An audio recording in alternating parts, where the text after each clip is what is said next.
Major funding for KPBS Evening Edition has been made possible in part by Bill Howe Family of Companies, providing San Diego with plumbing, heating, and air restoration, flood and remodeling services for over 40 years.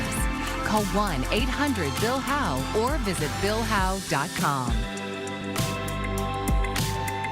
And by the Conrad Prebys Foundation, Darlene Marco Shiley, and by the following.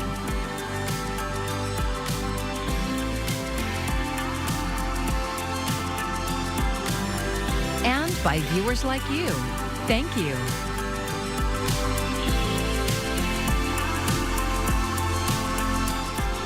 Congress passed a federal funding bill ending a months-long showdown and threats of a government shutdown. But what's in it for us? Thanks for joining us. I'm Maya Trabulsi. One of the major investments for our region, money to address the cross-border pollution that's fouled the South Bay coastline. KPBS reporter John Carroll tells us how it will help and why much more remains to be done.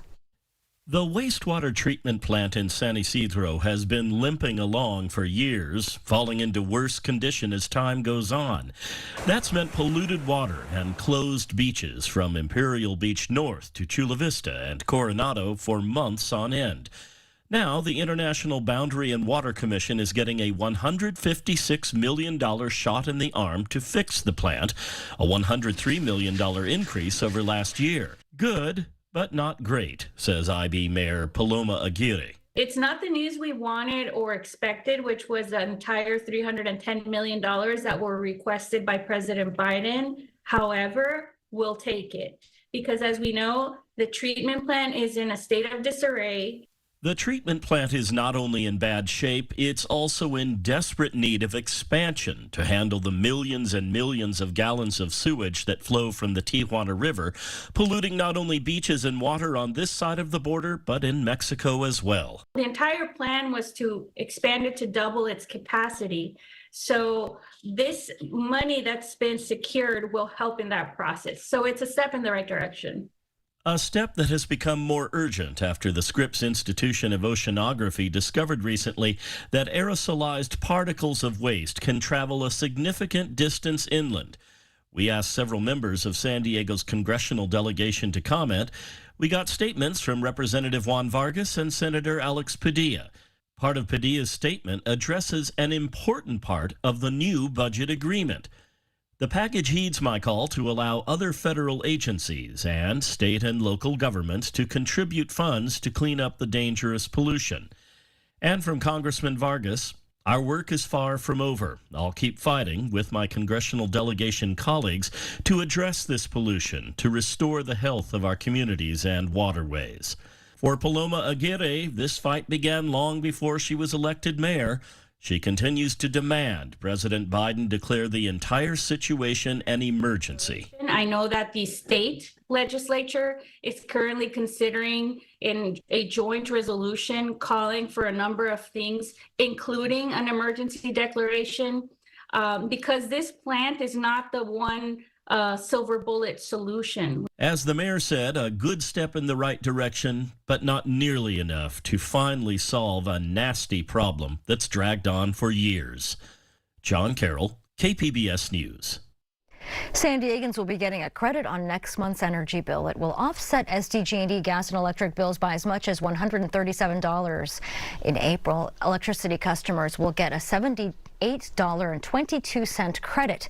Customers with natural gas will also get a $58.98 credit on the same statement. Unused credit will roll over to the next month, and a second credit will be applied to customers in October. The automatic break comes from the state's cap and trade program. It requires industrial polluters who emit greenhouse gases to buy carbon pollution allowances. After 2 months of closure, rail service between Orange County and San Diego County resumed today. KPBS North County reporter Alexander Wynn caught up with some passengers who say they hope there won't be any more disruptions.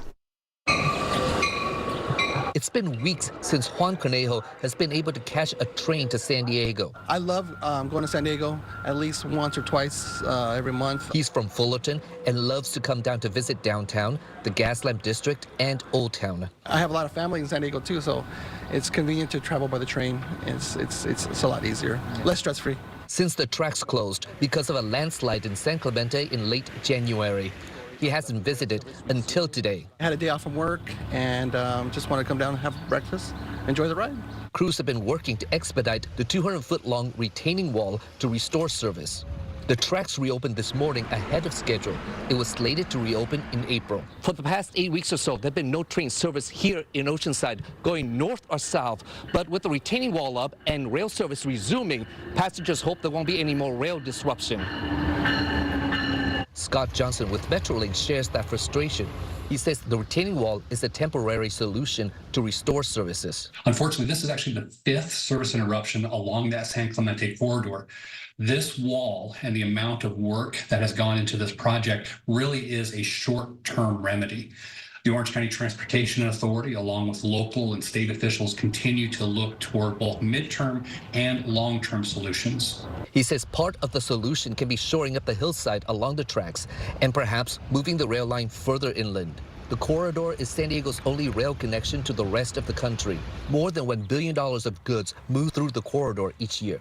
For now, Cornejo is glad that service is back. No more landslides, I hope, for a long time. He hopes he'll be able to go to some of the events happening in San Diego this summer, including the San Diego County Fair. In Oceanside, Alexander Lin, KPBS News. All right, looking ahead a little bit later on to tonight, we're dropping down to a low of 57. Now those clouds will hang around with mostly cloudy skies. Now you're going to want to stick with us as we're going to continue to track where temperatures go this week and when we could see our next chance for rain. Families in some San Diego neighborhoods are still suffering from the impact of the January storm. Part of their rebuilding process is taking legal action against the city of San Diego.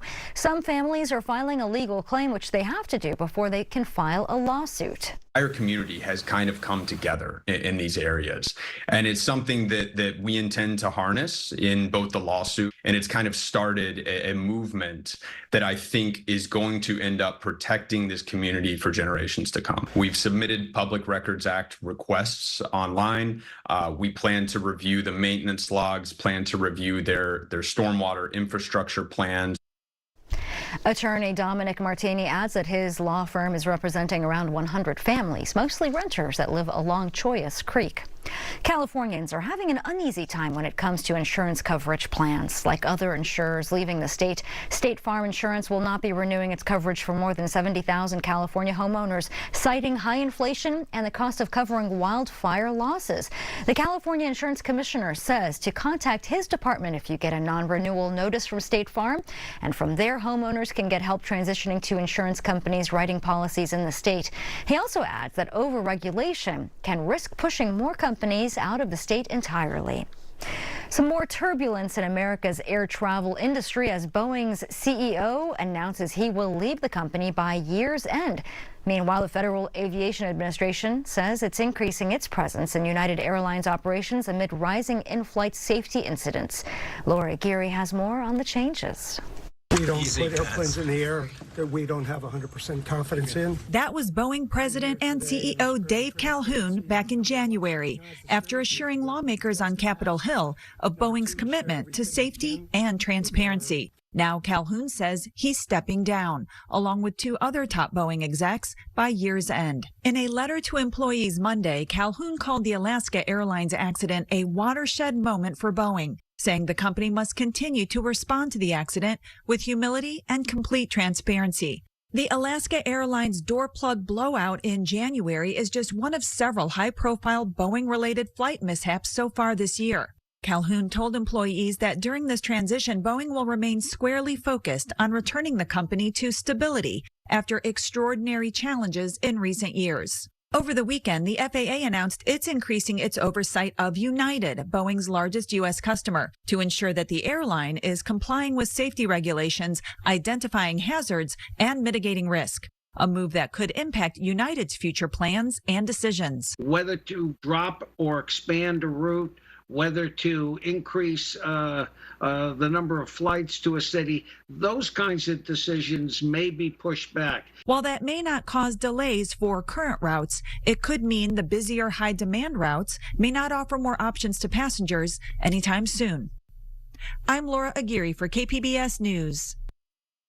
Major developments today in former President Donald Trump's legal battles in New York. On the civil side, he got a reprieve in the nearly $500 million bond that was due, but he was also dealt a blow during a hearing for his criminal hush money trial. Julia Benbrook has the latest on Trump's legal woes. In a New York civil fraud trial, former President Donald Trump was given more time to post a massive bond while he appeals the ruling.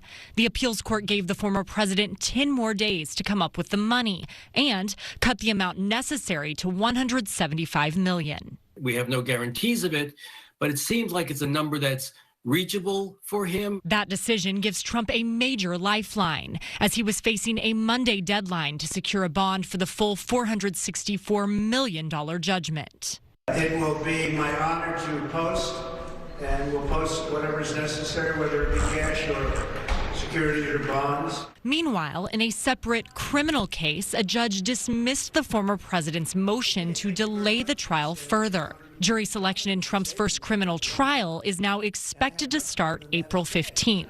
This trial is related to Trump's alleged efforts to falsify business documents related to hush money payments made to cover up an alleged affair with adult film star Stormy Daniels. Trump has pleaded not guilty and has denied the affair. This is a witch hunt, it's a hoax. This could potentially be the only one of the 4 criminal trials the former president is facing that would occur before the November election. In total, the former president faces 88 criminal charges across 4 indictments. Reporting in Washington, I'm Julia Benbrook. The childcare crisis has been going on for a long time, and COVID only made it worse. There aren't enough childcare slots to go around, and care is expensive. And at the same time, providers aren't paid enough. As part of the special KPBS series, Where's My Village? Reporter Tanya Thorne looks at where the challenge is the hardest: infant care. It's like there's so much prep before the birth, for all of the gear, and then you leave the hospital and you have this baby and okay, good luck. I mean, there's really no mention of childcare. Bowling and Mary Keogh are new parents. They have all the gear ready for their new baby, but childcare is the part they haven't figured out. I feel it's crazy that I feel behind and the baby is not even here yet. Like, I don't even know what our baby's name is or what the gender of our baby is, and I'm stressed out that I'm behind on figuring out their childcare. Bowling says the price is one stressful factor. The average cost for infants in San Diego is around $1,600 a month. The other factor is hoping there isn't a wait list. There are about twice as many young kids in San Diego County as there are childcare spaces available. And in some parts of the county, less than 1/5 of kids have an available spot. I love where I work. I would love to continue working there.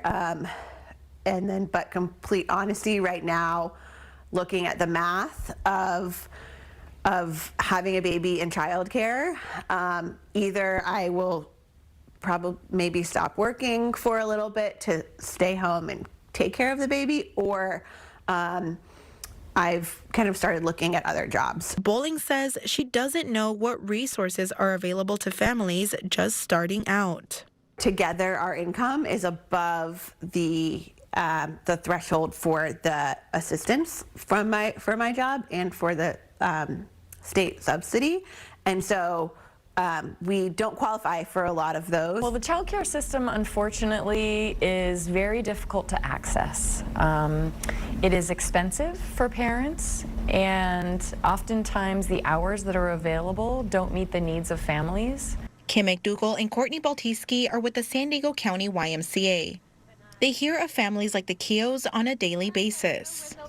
At a time when this family bonding should be a priority, it's one of the most stressful times for a family. They say the childcare system has been in a crisis for a long time. There's a bit of a kind of the parents like secret struggle that we were going through. We would talk to each other about it, but our employers didn't know, and it wasn't in the news. It wasn't something that was really well understood. The pandemic made it worse and showed how essential childcare is. As everything collapsed during the pandemic, it became very apparent that childcare providers are essential infrastructure for our economy, for our families, for our community, and without them, and without access to this type of care, our entire system is really greatly impacted. Many childcare providers didn't make it out of the pandemic. 1 in 8 closed between 2020 and 2022, narrowing the search for many parents even more.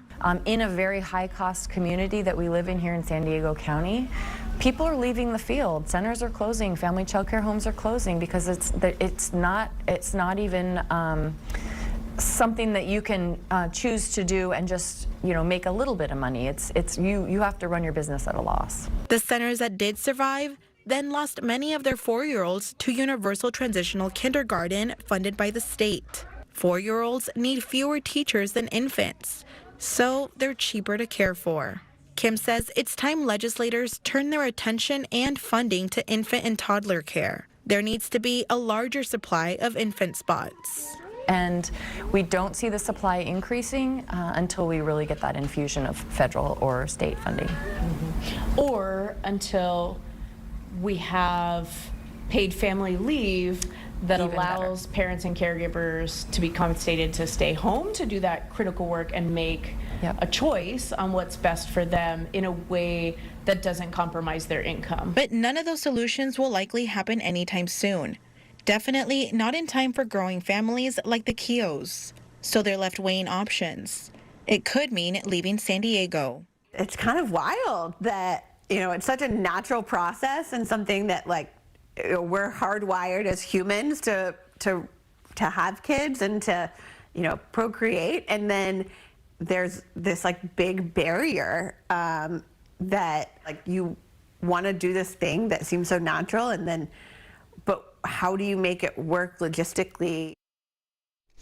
And that was Tanya Thorne reporting. We will have a new episode next Monday. You can also stream the entire series right now. Just go to kpbs.org/Where's My Village.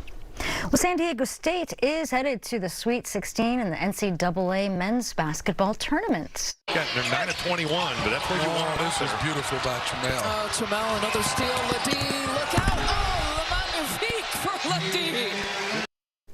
Senior forward Jadon Ledee scored a game-high 28 points, helping lead the Aztecs to victory over Yale on Sunday. Final score 85-57. This is the 4th time in the past 13 tournaments SDSU has advanced to the Sweet 16. They will face top-seeded University of Connecticut, whom they lost to in last year's championship game. The game is set for 4:30 Thursday afternoon in Boston. At the intersection of March Madness and Women's History Month, the rise of Caitlin Clark. Her record-setting success is showcasing how women are changing the sports world. Michael Yoshida looks at the promises and prospects for women's athletics. She's one of the biggest names in sports. Caitlin Clark's record-setting success on the court and beyond, showcasing how women are continuing to take the sports world to new heights. This isn't a coincidence. Danette Layton is the CEO of the Women's Sports Foundation. Barrier breaker Billie Jean King started the organization 50 years ago, 2 years after the passing of Title IX. You're starting to see this transformation finally, but it takes time. It takes time to change gender norms. It takes time for those to understand that we've deserved this for a long time. In 2023, football stadiums were filled, setting attendance records for women's volleyball and basketball. The Women's World Cup also set new highs for attendance and prize money. And now in 2024, Deloitte predicts revenue generated by women's elite sports will surpass $1 billion for the first time, a total that's up at least 300% from just 3 years ago. In 2021, we'd be having a conversation like the biggest secret in sports right now is women's sports. That's not the case anymore. I actually maintain that if you're not currently investing in women's sports, you're behind. Still, gaps between women and men's sports remain, from resources and pay to coaching and leadership opportunities, keeping girls involved in youth sports. It's not a nice to have, it's a must have for women because those skill sets are lifelong. And I think we're just getting started. I think we're barely putting our toe in the water as it relates to the potential of women's sports. In Washington, I'm Michael Yoshida reporting. And that trend of growing interest in women's sports is playing out here at home. Over the weekend, San Diego Wave FC broke its own NWSL home opener attendance record. Saturday night's game drew 32,066 fans to Snapdragon Stadium. Kansas City Current defeated the Wave 2-1. The Wave hosts Seattle Reign FC at 7 on Friday night. A great showing and a big win for the weekend for Lincoln High School's rookie robotics team. The Steel Stingers placed 21st out of 50 high school teams from around the country at the first robotics regional competition held on the UC San Diego campus. They brought home the Rookie All-Star Trophy. The Lincoln team has already qualified to go to the World Championships in Houston next month. Jeremiah Jeffries is the robotics coach. Going into Houston, it's really just adding some vision, adding some more processing, some more programming. We know our bot is efficient. It scores just as quick as the other bots do. So now it's just adding the icing on the cake. And by the way, that bot is almost life-sized, made of aluminum, steel, and plastic wires and zip ties with a motor. Coach Jeffries says that the icing on the cake will include new programming for the robot to score by climbing with its motorized claw.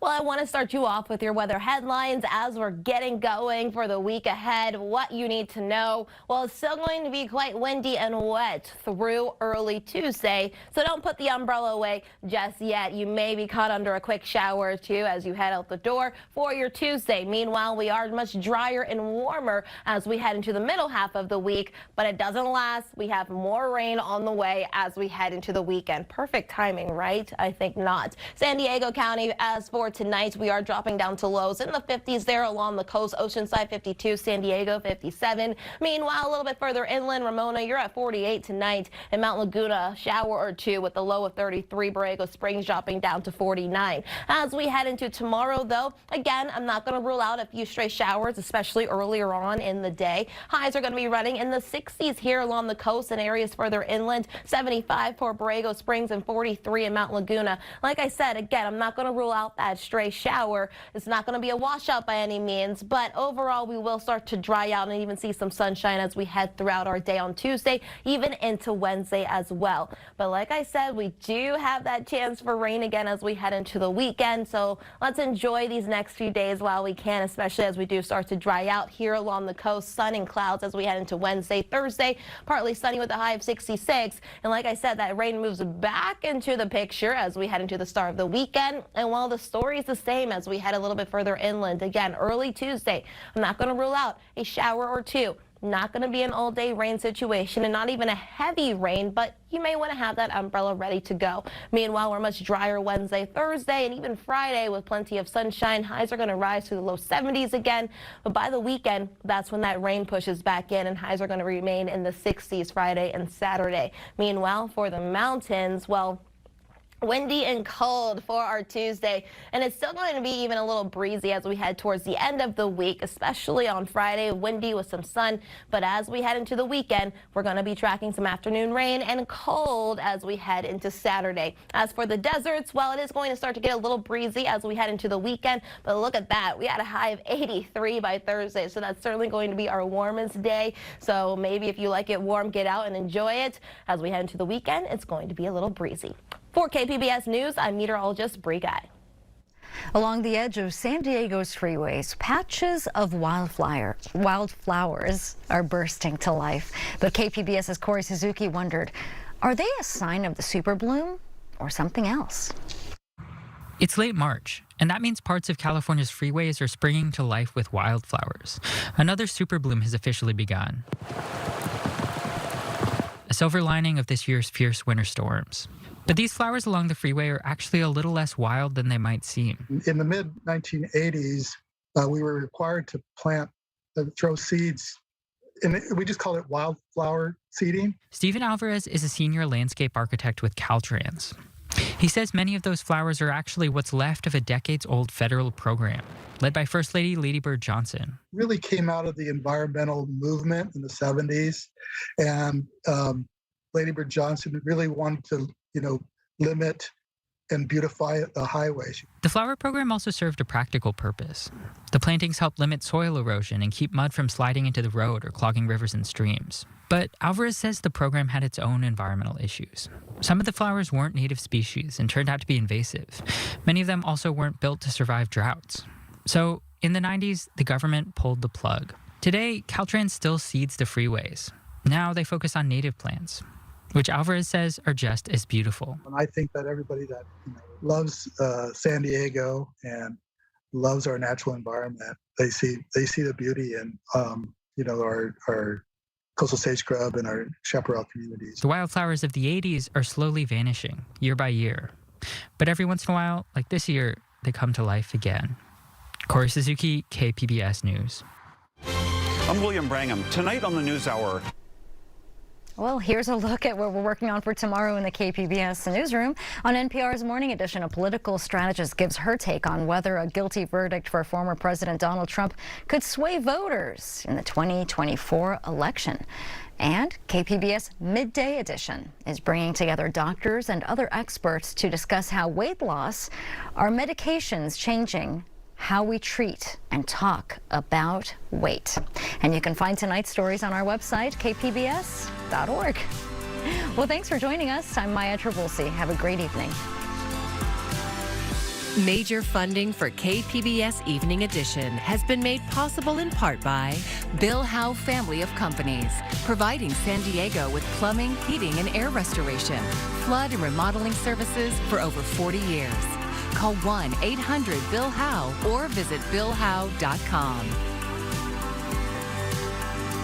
And by the Conrad Prebys Foundation, Darlene Marco Shiley, and by the following.